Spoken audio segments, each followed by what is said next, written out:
नमस्कार, welcome to skill to wheel. मैं Sandeep Rechasis, consultant, corporate trainer and motivational speaker. और आज मैं डिस्कस करने वाला हूं how to handle channel conflicts in FMCG business. आप तो जानते हो कि एफएमसीजी इंडस्ट्री के अंदर बहुत सारे चैनल्स हो गए through which the FMCG manufacturer can reach the traders, the trade partners, the retailers and also the final consumers. और इन चैनल्स के आने की वजह से बहुत सारा कॉन्फ्लिक्ट भी क्रिएट हो रहा है रेट को लेके। We will discuss all this in detail and will also discuss what could be the probable solutions. Before that I request all of you to please subscribe to the channel. और अगर आपको हम लोगों से direct mentoring लेना है, consultation लेना है, तो नीचे हमारे वेबसाइट का लिंक दिया हुआ है, आप वहां पे कांटेक्ट कर सकते हो। और एक नंबर भी दिया है, आप वहां पे भी कांटेक्ट कर सकते हो। Now coming back to the topic, how to handle channel conflict in FMCG industry। Now देखिए, आप इस इलस्ट्रेशन में आपको क्लियरली दिखाई दे रहा है कि who are the major stakeholders in the FMCG business, starting from the FMCG company।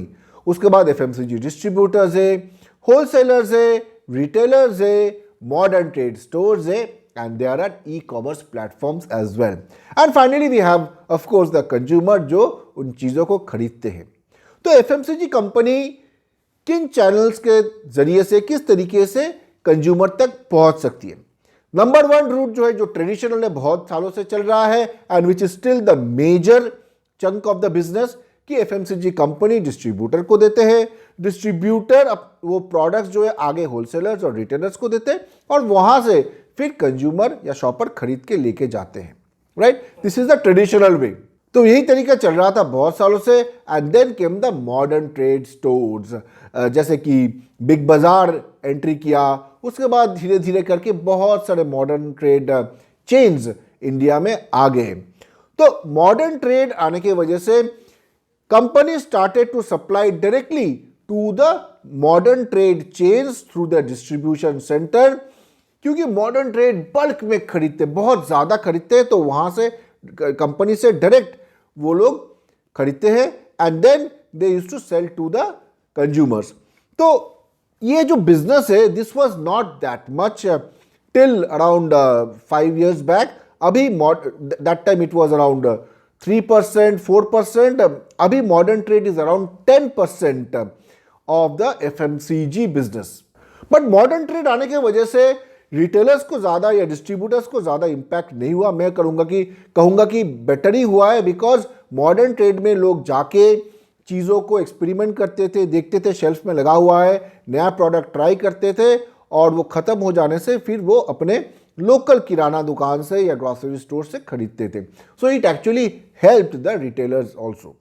And then came the modern trade wholesale format. ये जो मॉडर्न ट्रेड होलसेल फॉर्मेट है, that is for the retailers. तो retailers वहां पे जाते हैं, चीजों को खरीदते हैं इन बल्क, जहां जहां अवेलेबल है।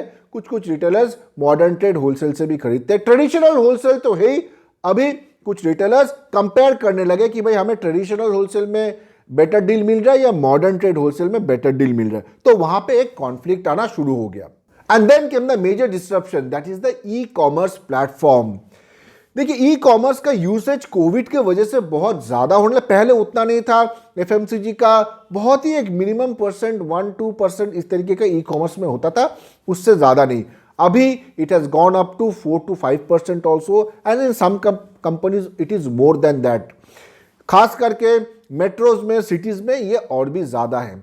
तो ई कॉमर्स आने के बाद क्या हुआ, इनिशियली व्हाट दे स्टार्टेड कि डायरेक्ट कंपनी से लेंगे और हम ग्राहकों तक पहुंचाएंगे, कंज्यूमर तक पहुंचाएंगे। तो एक D2C वाला चैनल, डायरेक्ट टू कंज्यूमर वाला जो चैनल है, उन्होंने वो क्रिएट किया। But they did not stop at that. और भी नए नए कंपनीज आए and they started also providing to the retailers and the wholesalers. यहां पे कॉन्फ्लिक्ट आना शुरू किया। देखिए, डायरेक्ट टू कंज्यूमर जब इन्होंने शुरू किया था, उतना ज्यादा था नहीं भाई। एक साबुन या कुछ टॉयलेटरीज के लिए या कुछ ग्रोसरी आइटम के लिए में ई कॉमर्स का यूसेज बहुत ही कम लोग करते थे। It was not that popular. Covid के वजह से लोगों को पता चला ये पॉसिबल है, तो थोड़ा बहुत उनको पॉपुलैरिटी मिला। बट सबसे ज्यादा जो इंपैक्ट आया जब some companies with the platform they came started directly giving to the retailers and the wholesalers. यहां पे कॉन्फ्लिक्ट आ गया क्योंकि अब डिस्ट्रीब्यूटर बोल रहा है कि मैं तो रिटेलर को सप्लाई करता हूं, now you are getting it from e commerce platforms, तो वहां पे कहीं पे रेट डिफरेंस आ रहा है and the conflict again started in this particular. Now let us understand the consumer, जो ग्राहक है उनके तरफ कितने एरोस पॉइंट कर रहे हैं। आप अगर काउंट करेंगे तो there are 5 arrows pointing at the consumer. Now this consumer need not necessarily, ऐसा जरूरी नहीं है कि उनको 5 डिफरेंट प्राइस पॉइंट्स में से चूज करने को मिल रहा है, ऐसा जरूरी नहीं है। कभी कभी एमआरपी में ही वो खरीदते हैं ज्यादातर प्लेटफॉर्म्स में, बट जो उनको बेचते हैं उनका margin differs. Now let us have a look at the retailer. Retailer के तरफ कितने एरोस पॉइंट कर रहे हैं? 5 एरोस पॉइंट कर रहे हैं towards the retailer, and yes the retailer is getting 5 different deals from 5 different sources. So retailer is the king over here. अगर retailer proper city के अंदर है तो उनको ये सारे sources available है and he is the person who can deal from these 5 different deals. As a result, there is huge conflict at the retailer point कि कौन सा सोर्स रिटेलर को अपना सामान बेचेगा। सेम कंपनी का सामान है, उनके पास आ रहा है 5 डिफरेंट सोर्सेज से। Huge conflict over here. तो लेट अस अंडरस्टैंड कि इस कॉन्फ्लिक्ट को जो कभी कभी स्लीपलेस नाइट्स देते हैं to the sales officer of FMCG company और टू अ डिस्ट्रीब्यूटर में भी, तो इस चीज को किस तरीके से हैंडल कर सकते हैं एट ए कंपनी लेवल।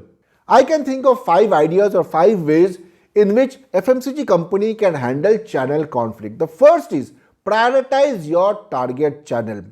देखिए हमारे पास इतने सारे ऑप्शंस है, इतने चैनल्स का, मतलब ये नहीं कि हम सारे ऑप्शंस को एक्सरसाइज करेंगे। ये जरूरी नहीं है कि हमें सारे ऑप्शंस को एक्सरसाइज करना है।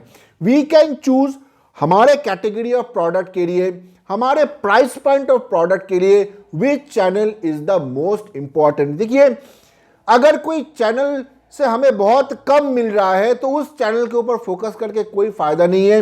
Rather develop the channel which is actually gelling well with the category of product and with the kind of market you are addressing. Next is target channel geography wise. That means हो सकता है कि आप city के अंदर हो और या आप मेट्रोज में हो, तो यहां पे आपका बहुत अच्छा चल रहा है, यहाँ पे रिटेलर्स डिस्ट्रीब्यूशन नेटवर्क आपका बना हुआ है, ऑलरेडी डिस्ट्रीब्यूटर्स दे रहे हैं, होलसेलर्स को भी रिटेलर्स को भी अच्छा बिजनेस चल रहा है। अब ई कॉमर्स में आप अपना प्रोडक्ट देके एक एडिशनल इंक्रीमेंटल सेल जो लाना चाहते हो, उससे पूरा ये सिस्टम डिस्टर्ब हो रहा है, जबकि आपका सेल ऑलरेडी अच्छा है। So rather I would focus as a FMCG company, अगर मैं हूं, I would rather focus on certain geographies where I don't have the reach, जहां पे मेरा पेनिट्रेशन है नहीं, जहां पे मेरा पार्टनर्स है नहीं। So I will focus on those geographies with the e commerce channel और थ्रू सम अदर। अगर मुझे कोई नया शहर में जाना है जहां पे मैं हुई नहीं, तो then probably I will first go through the e commerce channel, कि देखूंगा कि भाई रिटेलर्स का एक्सेप्टेंस हो रहा है कि नहीं, कंज्यूमर का एक्सेप्टेंस हो रहा है कि नहीं। अगर मुझे लगता है कि नहीं इस प्रोडक्ट का एक्सेप्टेंस वहां पे हो रहा है, then whatever feedback I get from the market, उसके बेसिस पे देन आई कैन प्लान कि उस मार्केट में अगर मैं डिस्ट्रीब्यूटर अपॉइंट करूंगा या फिर मैं किसी तरीके से और जाऊंगा तो किस तरीके से मैं जाऊंगा, कैसे जाऊंगा। टाइमिंग एंड ड्यूरेशन, आपको देखना पड़ेगा कि आपका प्रोडक्ट किस लाइफ साइकिल के स्टेज में है। नया प्रोडक्ट है, लॉन्च स्टेज में है, ग्रोथ स्टेज में है, किस स्टेज में है, आपका बिजनेस किस स्टेज में है। Accordingly you have to take a decision. और ड्यूरेशन भी आपको डिफाइन करना पड़ेगा कि कितने ड्यूरेशन तक हम एक पर्टिकुलर चैनल के ऊपर फोकस करेंगे। Suppose I will give an example कि मेरा न्यूमरिक डिस्ट्रीब्यूशन अभी डाउन है, तो न्यूमरिक डिस्ट्रीब्यूशन बढ़ाने के लिए I have to increase my reach to the outlets. नया दुकानों तक हमें रीच बढ़ाना है, उसके लिए I can go for direct and indirect distribution, तो मुझे होलसेल पे भी फोकस करना पड़ेगा। So I will give proper wholesale scheme. I will start opening new outlets to direct reach. तो इस तरीके का हम पूरा अपना रीच बनाने की कोशिश करेंगे। तो the fourth option is channel wise SKU split. आप डिसाइड कर सकते हो कि मुझे मॉडर्न ट्रेड में किस तरीके का एसक्यू बेचना है, हमको ई कॉमर्स के थ्रू किस तरीके का बेचना है, एंड बाकी जो जनरल ट्रेड है उसके जरिए हमको किस तरीके का एसक्यू बेचना है। द फिफ्थ पॉइंट इज, देखिए ये एक ऑप्शन नहीं है but you have to decide कि रिलेशनशिप वर्सेस रेट। देखिए एक डिस्ट्रीब्यूटर एक दुकानदार से रिलेशनशिप बनाता है, बहुत दिनों का मेहनत के बाद वो जो सेल्समैन भी जाता है, रिलेशनशिप बनता है उनका। अब basis the relationship the retailer अगर उसको रेट वहां से सही नहीं भी मिल रहा है, फिर भी वो एक बार ले लेगा, 2 बार ले लेगा, 3 बार ले लेगा, बट जब वो देखेगा कि अपने आसपास के सारे रिटेलर्स को 5-5 डील मिल रहे हैं और उसमें से वो चूज करे अच्छा डील, तो उसका भी मन बदल जाएगा और वो भी अपना डील खोजेगा। सो रेट और रिलेशनशिप के बीच में एक जो ट्रेड ऑफ है वो भी आपको चूज करना पड़ेगा कि कौन सा आप ज्यादा इंपॉर्टेंस दोगे for the timing. And then finally train your team, आपका टीम को ट्रेनिंग देना पड़ेगा on how to handle channel conflict. Team का मोटिवेशन डाउन हो जाता है, मोरल डाउन हो जाता है ये सारे कॉन्फ्लिक्ट्स की वजह से। And if you are not engaging with your team, you are not giving them proper units inputs, you are not giving them proper training, then probably the team will disintegrate. तो इसीलिए उनको एक साथ रखने के लिए you should keep training your team. So this was some points about the channel conflict which I could think of, जो ideas मेरे माइंड में थे मैंने शेयर किया है। आप कमेंट्स बॉक्स में जरूर कमेंट करके जाइएगा कि कौन सा आइडिया आपको पसंद है, कौन सा आइडिया आपने यूज किया, and I will be happy to read all those comments. Thanks a lot for watching this video. Please don't forget to like, share and subscribe. I'll be back with more videos. Thank you.